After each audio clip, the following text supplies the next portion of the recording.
Hello children and welcome to the online teaching session.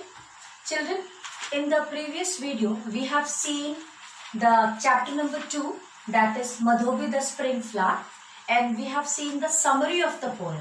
That is, the poem is written by a poet named as Rabindranath Tagore, and in this poem we have seen that there is a flower, Madhobi.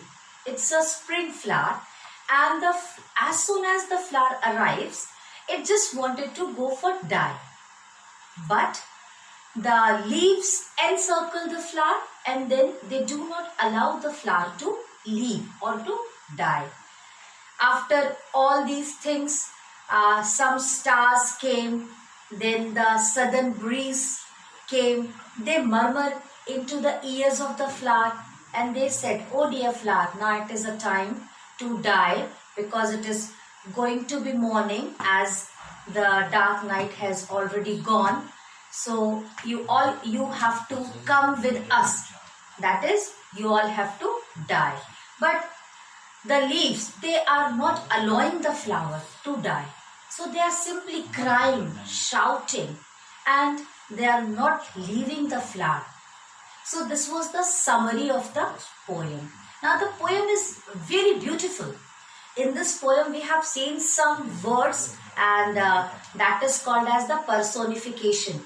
Okay. Now afterwards I will tell you the meaning of personification.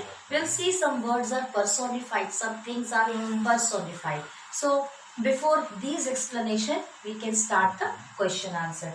Now I have written the question number 1 and 2 and along with their answers. So one by one I will read the question and then I will read their answers, and you people just open your book and copies, and if you have the book, then you open your book and copies and you note down the question and note down the answer. Okay.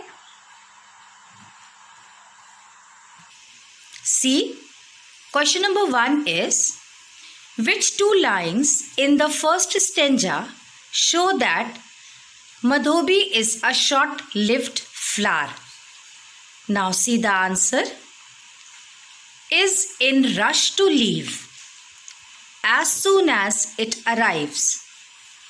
These two lines show that Madhobi is a short-lived flower.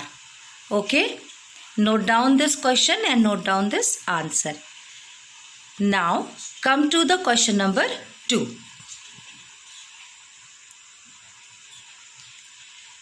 Question number 2 is which words describes how the flower was at the time it appeared?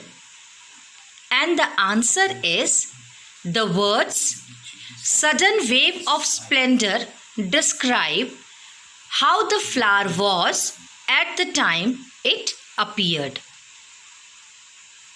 Now note down this answer also. Now see children, question number 3. When the flower is preparing to leave, who urges it to stay? Who wants to have it with somewhere else? Again I am repeating. When the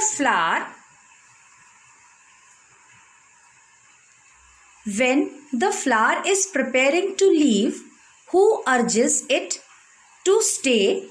Who wants it to have it somewhere else? And the answer is, the leaves urge the flower to stay. The stars in the sky want to have it with them. Now, question number 4 is, who tries quietly to take the flower along? And the answer is, the southern wind tries quietly to take the flower along. Question number 5 is, which are the only words that flower itself speak? Now children, if you remember the poem, then words are spoken by the leaves, words were spoken by the wind and the stars. But the flower did not speak even a single word. So the answer will be the flower does not speak anything in the poem. Children, now we have done 5 questions today. Other questions, that is question number 6, 7 and 8, we will do tomorrow. Till then, you note down these 5 questions and write down their answers in the notebook. Okay, thank you.